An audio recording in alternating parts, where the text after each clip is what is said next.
Hoje vamos falar sobre preços e estratégias de precificação. E o preço é uma ótima maneira de analisarmos como vários de nossos diferentes tópicos vistos até aqui se juntam. Muitas vezes as pessoas ficam confusas sobre como abordar o tópico de preços.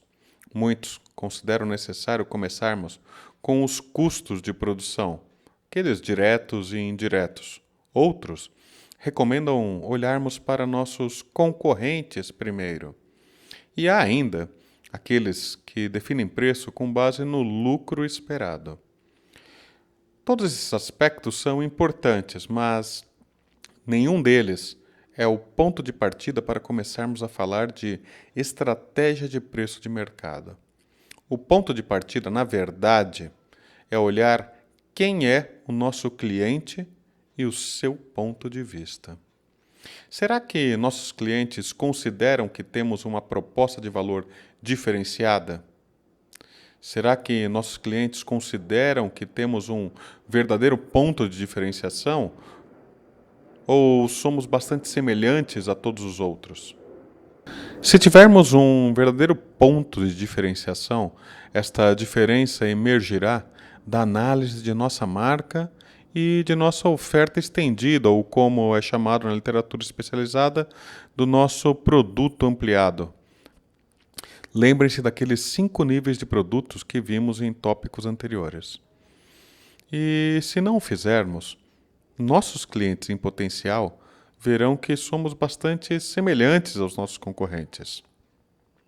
Se, por outro lado, você está entrando em um mercado muito concorrido ou faz parte de um mercado com intensa competição, onde existem muitos concorrentes que parecem ser semelhantes entre si na mente e no julgamento dos clientes, então pode ser muito útil para você fazer alguma pesquisa e realizar comparações de preços. Percebam algo importante. Não estou dizendo que você deve definir seus preços apenas com base no que seu concorrente está fazendo. Só estou dizendo que a tolerância do cliente para variações de preço podem ser mais baixas. E a isso, a literatura acadêmica dá o nome de sensibilidade de preços.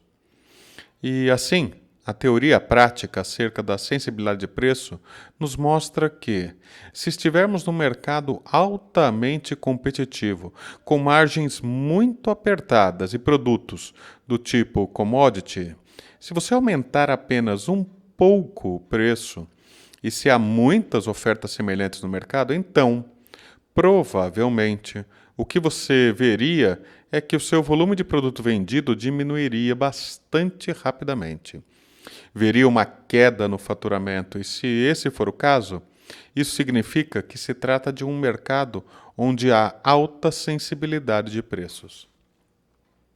E, inversamente, se houver baixa sensibilidade ao preço, você poderia realmente aumentar seus preços, mas você não veria uma queda no volume dos produtos vendidos. Portanto, essa é uma das coisas que você pode testar e avaliar na prática. E ao experimentar avaliar a sensibilidade de preços dos seus produtos, aliado a algumas pesquisas de mercado, isso pode realmente ajudá-los a entender quais podem ser os seus graus de liberdade em relação à sensibilidade de preço. Voltando aos casos da banda Radiohead e dos carrinhos para bebê Bugaboo, que vimos anteriormente, percebemos que os seus respectivos segmentos de clientes tinham certa tolerância à questão de sensibilidade de preços. Eles consumiriam os produtos tanto da banda quanto os carrinhos de bebê por serem algo que possui um grau de diferenciação claro e bem explorado pelos respectivos negócios. Fato curioso é que, devido à estratégia de preço da Radiohead, a média de preço pago por cada pessoa que baixou o álbum foi ao mesmo tempo muito superior ao valor que a banda costumava receber de royalties por suas músicas e bem inferior ao preço que os fãs geralmente pagavam por um CD, um compact disc para ouvir as músicas da banda, ao mesmo tempo que permitiu alcançar muito mais público para além dos fãs, e isso é excelente em termos de estratégia de marketing. Retomando a estratégia de preços, percebemos que há algumas limitações ou restrições particularmente associadas à sensibilidade de preços dos seus clientes-alvo. Entretanto, se você fez um bom trabalho nos estágios iniciais do seu desenho de marketing, se você tem pelo menos uma dimensão de diferenciação, algo que destaque o seu produto ou serviço da concorrência, que seja percebido por um segmento de mercado, seja ressegmentando um mercado ou criando uma nova categoria de público-alvo, então isso oferece mais opções em relação às várias coisas, incluindo preços. Então, o que acontecerá se você entrar no mercado de uma nova maneira e com algo novo, como fez a Bugaboo? Certamente, os consumidores terão menos base para compará-lo com outra coisa. E assim você pode definir novas expectativas sobre preços. Você pode se concentrar em analisar a disposição dos seus clientes de pagar esse novo preço mais alto, no caso da Bugaboo, o dobro da concorrência. E ainda assim ganhar fatias significativas de mercado. Percebam, essas duas estratégias da Radiohead e da Bugaboo são bem diferentes de fazermos algo conhecido na literatura como cost plus ou markup. O que queremos dizer com cost plus ou markup? Quando usamos a abordagem de adicionar ao custo ou cost plus, também chamado de markup, estamos falando simplesmente de olhar para os nossos custos internos, nossos custos de manufatura e adicionar uma margem de lucro desejada, que em seguida defina o preço do nosso produto. Geralmente, quando apresento essa resposta, sempre recebo uma pergunta do tipo: e por que não faríamos isso? Bem, algumas razões. Em primeiro lugar, o preço que podemos querer cobrar pode ser muito mais do que a vontade de pagar ou a capacidade de pagar do nosso segmento-alvo de clientes. Se for o caso, então não vamos vender absolutamente nada. Ou, em segundo lugar, podemos precificá-lo abaixo do que o cliente está disposto a pagar. E então, podemos deixar algum dinheiro na mesa e acabamos por diminuir nossas margens. Nesse caso, geralmente, o pensamento que acomete as empresas é: poderíamos ter cobrado mais se quiséssemos.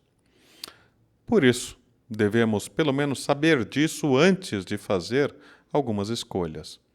Mas então, quando vale a pena usarmos a estratégia de markup? E a resposta é: se você estiver no mercado fechado, com poucas opções para os clientes ou poucos concorrentes, ou no mercado altamente aquecido com uma demanda reprimida, tal como aconteceu nos Estados Unidos nos anos 60 e no Brasil nos anos 1980. Então, a estratégia de markup faz algum sentido, mas dura apenas até a concorrência chegar, dando uma voadora na gente. Então, enquanto atuamos num mundo com players e cadeias globais, voltemos à nossa boa estratégia de preço de mercado. Considerando que temos algo que é novo, algo realmente diferenciado, onde há uma maior disposição do público a pagar pelos nossos produtos e serviços, como devemos fazer isso? Nesse caso, temos uma série de escolhas iniciais que precisamos fazer. Podemos adotar o que é chamado de abordagem de skimming, ou podemos usar o que é conhecido como abordagem de penetração. Então, vamos detalhá-los. Uma abordagem de skimming ou camadas, faixas de preço, basicamente diz que uma empresa estabelece um preço inicial geralmente alto para atrair compradores com forte desejo pelo produto e dispostos a comprá-los. Então, À medida que o produto entra no mercado, cresce e atinge a maturidade no seu ciclo de vida, a empresa vai reduzindo gradualmente o preço para atrair as camadas seguintes de clientes do mercado. Camadas estas que aceitam esperar um pouco mais ou muito mais para adquirir um produto. E quem faz isso brilhantemente bem é a Apple. A Apple anuncia com grande antecedência e estardalhaço cada um dos seus novos produtos. Há eventos grandiosos, com muito público, em que as pessoas e a imprensa literalmente se acotovelam para conseguir um lugar e descobrir em primeiríssima mão do que se trata a novidade, dos seus diferenciais e das suas características únicas.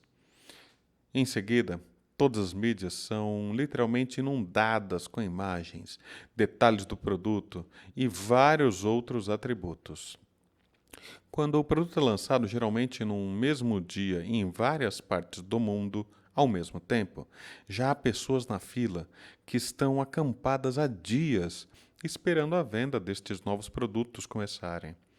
E esse frenesi dura vários dias e até semanas, às vezes meses, até que em determinado momento ou quando um novo produto é lançado, este, o anterior, passa a ser comercializado com um desconto, que na verdade é parte de uma estratégia sofisticada para atrair outros clientes que não queriam pagar o preço cheio nem estavam a fim de dormir na fila da loja para garantir o seu produto, mas tratam-se de clientes fiéis à marca que reconhecem a maioria dos seus diferenciais e aceitam pagar um valor com desconto para continuarem com a marca. E a isso se dá o nome de skimming de preços em marketing.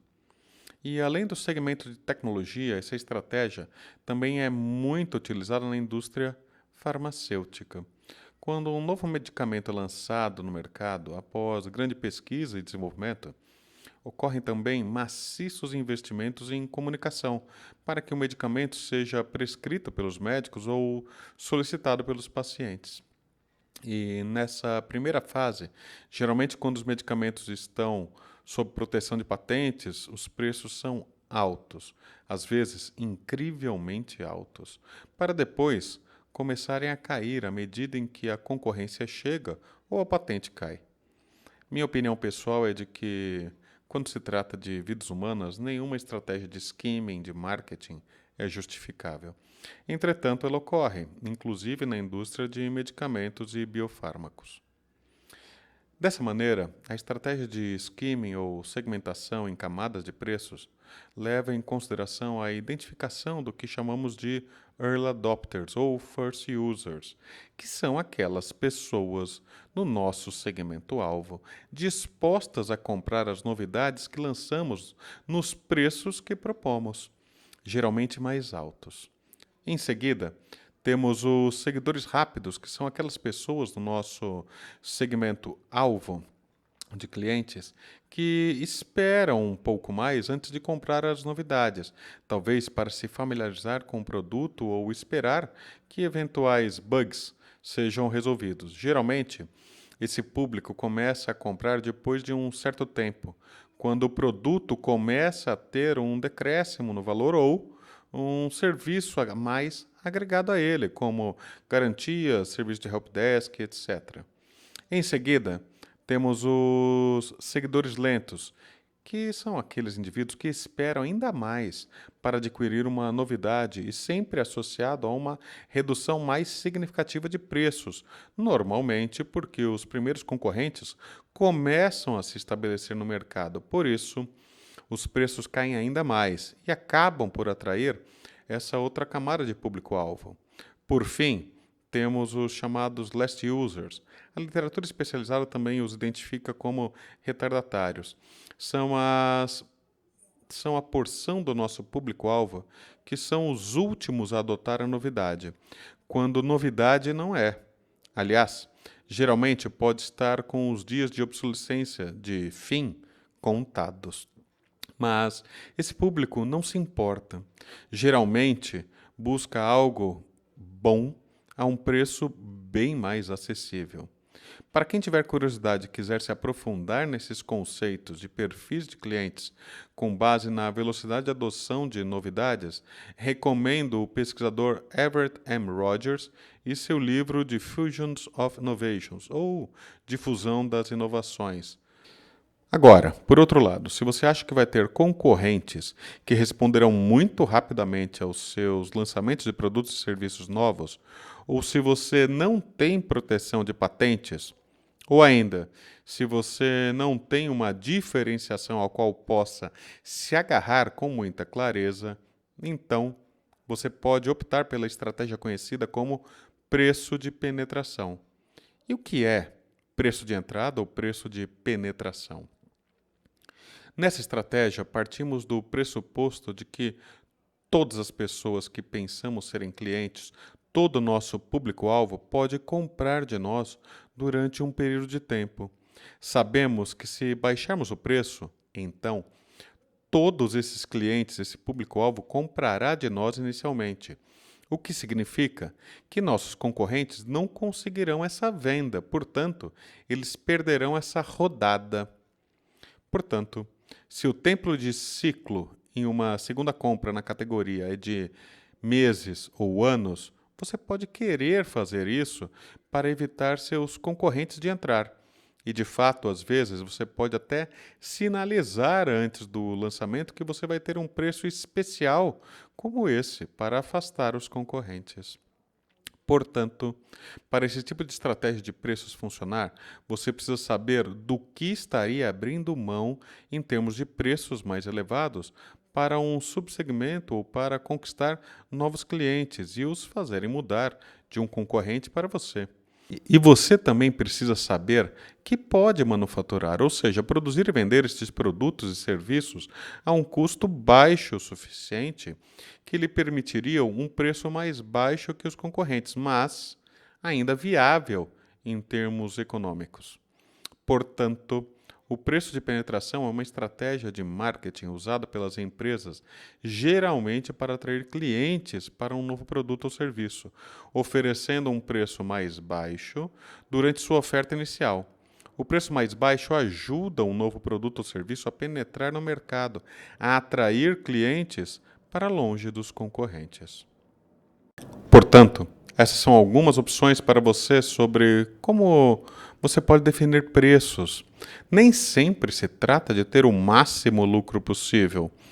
Você pode querer ampliar seu market share geral e ter mais sucesso em termos competitivos no longo prazo.